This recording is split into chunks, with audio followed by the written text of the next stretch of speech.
आज की कहानी में आपका स्वागत है। बहुत समय पहले की बात है। चंद्रप्रभा नामक एक समृद्ध और वैभवशाली राज्य में 7 साधु स्वभाव वाली राजकुमारियां रहती थीं। वे सातों बहनें रूप, गुण, शील और करुणा की प्रतिमूर्ति थीं। एक दिन प्रातःकाल जब वे अपनी शैया से जागीं तो उन्होंने स्वयं को अपने महल में नहीं बल्कि एक अनजान, घने और भयावह जंगल के बीच अकेला पाया। चारों ओर ऊंचे ऊंचे वृक्ष आकाश को छूते प्रतीत होते थे। लताएं शाखाओं से लिपटी थीं। पत्तों के बीच से छनकर आती धूप भूमि पर अजीब आकृतियां बना रही थीं। दूर कहीं जंगली पशुओं की गर्जना सुनाई दे रही थी। उस अजनबी स्थान को देखकर सातों बहनें भय से कांप उठीं और एक दूसरे का हाथ थामे खड़ी रहीं। सब्सक्राइब करो। उसी दिन संयोगवश पड़ोसी राज्य सूर्यकेतु के सातों राजकुमार शिकार खेलने उसी वन में आए हुए थे। वे अपने घोड़ों पर सवार, धनुष बाण और भालों से सुसज्जित थे। तभी उनकी दृष्टि भयभीत खड़ी उन सातों राजकुमारियों पर पड़ी। वे तुरंत घोड़ों से उतरकर उनके समीप आए और अत्यंत विनम्रता से बोले, देवियों, आप कौन हैं और इस घने वन में कैसे आ पहुंची? तब बड़ी बहन ने कांपती आवाज में पूरी घटना विस्तार से बताई। राजकुमारों ने उनकी स्थिति समझी, उन्हें धैर्य दिया और सुरक्षा का वचन देकर अपने राज्य ले आए। समय बीतता गया। साथ रहते रहते सातों राजकुमारों को सातों राजकुमारियों से प्रेम हो गया। शीघ्र ही राजसी विधि विधान से उनका विवाह संपन्न हुआ। विवाह के बाद वे उन्हें अपने भव्य महलों में ले आए। संगीत, उत्सव और आनंद से पूरा राज्य गूंज उठा। सातों बहनें अब सातों राजकुमारों की रानियां बन चुकी थीं। सबसे छोटी राजकुमारी, जिसका नाम अब राजकुमारी पद्मलेखा था, अत्यंत रूपवती और कोमल हृदय की थी। उसकी आंखें कमल दल जैसी और वाणी मधुर थी।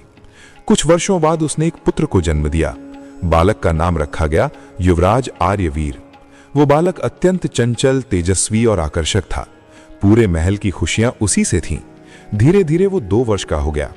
एक दिन उसके पिता राजकुमार शौर्यपाल का मन शिकार खेलने को हुआ। उन्होंने अपनी पत्नी और भाइयों से अनुमति ली और वन की ओर प्रस्थान किया। दिन बीते, फिर कई और दिन बीत गए, पर वे वापस नहीं लौटे। चिंता का वातावरण फैल गया। तब 6 बड़े राजकुमार अपने छोटे भाई की खोज में निकले, पर वे भी कभी वापस नहीं आए। महल शोक में डूब गया। सातों बहनों का हृदय दुख से भर गया। इन्हीं दिनों एक दिन महल में एक अजनबी साधु पहुंचा। वो धीरे धीरे भीतर तक पहुंच गया, पर वो साधु नहीं, एक मायावी तांत्रिक था, क्रूरांतक। उसकी दृष्टि जब राजकुमारी पद्मलेखा पर पड़ी तो वो उसकी सुंदरता पर मोहित हो गया। उसने विवाह का प्रस्ताव रखा। पद्मलेखा ने दृढ़ स्वर में इनकार कर दिया। क्रोध में उसने मंत्र बल से उसे एक काले छोटे कुत्ते में बदल दिया और अपने साथ ले गया। समय बीतता गया। आर्यवीर अब 14 वर्ष का हो चुका था। एक दिन उसे संपूर्ण सत्य ज्ञात हुआ। उसकी आंखों में आंसू थे, पर हृदय में ज्वाला प्रज्वलित हो उठी। मैं अपने माता पिता और ताऊओं को वापस लाऊंगा। वो लंबी यात्रा पर निकल पड़ा। पर्वत, नदियां, वन पार करता हुआ अंततः एक रहस्यमयी पत्थर राज्य में पहुंचा। वहां ऊंची काली चट्टानें, निर्जीव वृक्ष और एक विशाल काली किलेनुमा इमारत थी। उसी में तांत्रिक क्रूरांतक रहता था। वहीं उसे ज्ञात हुआ कि अनेक राजा, जिनमें उसके पिता और ताऊ भी हैं, तांत्रिक के श्राप से पत्थर बने पड़े हैं और एक रूपवती रानी को उसने वर्षों से कैद कर रखा है। वो उसकी मां पद्मलेखा ही थी। आर्यवीर ने योजना बनाई। वो भेष बदलकर किले में पहुंचा। पुष्प भेंट में उसने अपने पिता की दी हुई अंगूठी छिपाकर रानी तक पहुंचाई। अंगूठी देखते ही मां पुत्र की पहचान हो गई। वर्षों का बिछोह आंसुओं में बह निकला। दोनों ने मिलकर योजना बनाई। रानी ने तांत्रिक से विवाह की सहमति का अभिनय किया और अवसर पाकर उसके प्राणों का रहस्य पूछ लिया। क्रूरांतक बोला, मेरे प्राण दूर एक कांटेदार वन में सुरक्षित हैं। वहां 6 जुड़े जलाशय हैं। 6ठे की गहराई में एक पिंजरे में बंद तोते में मेरी आत्मा निवास करती है। जब तक वो जीवित है, मुझे कोई नहीं मार सकता। ये रहस्य जानकर आर्यवीर तुरंत यात्रा पर निकल पड़ा। वो उस भयानक वन में पहुंचा जहां कांटेदार वृक्ष आकाश को ढकते थे।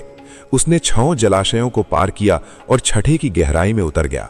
अंधकार, जल और भयावह सन्नाटे के बीच उसने उस पिंजरे को खोज निकाला जिसमें हल्के रंग का तोता बंद था। उसने उसे पकड़ लिया और वापस लौट आया। किले के बाहर बैठ वो तोते से खेलने लगा। तांत्रिक की नजर पड़ी। वो लालच में आ गया। उसने तोता मांगा। आर्यवीर ने शर्त रखी, पहले पत्थर बने सभी राजाओं को मुक्त करो। तांत्रिक ने मंत्र चलाया। सभी राजा पुनः जीवित हो उठे। फिर उसने सभी बंदियों को मुक्त कराया। अब आर्यवीर ने तोते का एक पंख नोचा। तांत्रिक का एक हाथ गिरा, दूसरा पंख, दूसरा हाथ, फिर पैर और अंत में उसने तोते की गर्दन मरोड़ दी। उसी क्षण क्रूरांतक की प्राण शक्ति समाप्त हो गई और वो धूल में मिल गया। श्राप टूट गया। राजा शौर्यपाल, उनके भाई और रानी पद्मलेखा मुक्त हो गए। पूरा परिवार पुनः एकत्र हुआ। राज्य में उत्सव मनाया गया। आर्यवीर की वीरता का यश चारों दिशाओं में फैल गया और इस प्रकार साहस, पुत्र भक्ति और धर्म की शक्ति ने मायावी अंधकार पर विजय प्राप्त की और सभी सुखपूर्वक जीवन व्यतीत करने लगे। इस कहानी से हमें ये शिक्षा मिलती है कि साहस, धैर्य और सच्ची पुत्र भक्ति से असंभव कार्य भी संभव हो जाते हैं। धर्म और सत्य की राह कठिन अवश्य होती है, पर अंत में विजय उसी की होती है। लोभ, अहंकार और अधर्म चाहे कितना भी शक्तिशाली क्यों न हो, उसका अंत निश्चित है। परिवार के प्रति प्रेम और कर्तव्य ही मनुष्य की सबसे बड़ी शक्ति है। अगर आपको ऐसी ही अद्भुत, प्रेरणादायक और रोचक कहानियां पसंद हैं, तो चैनल को सब्सक्राइब जरूर करें, वीडियो को लाइक करें और अपने दोस्तों के साथ शेयर जरूर करें। आपका एक सब्सक्राइब हमें बहुत बड़ी प्रेरणा देता है। धन्यवाद।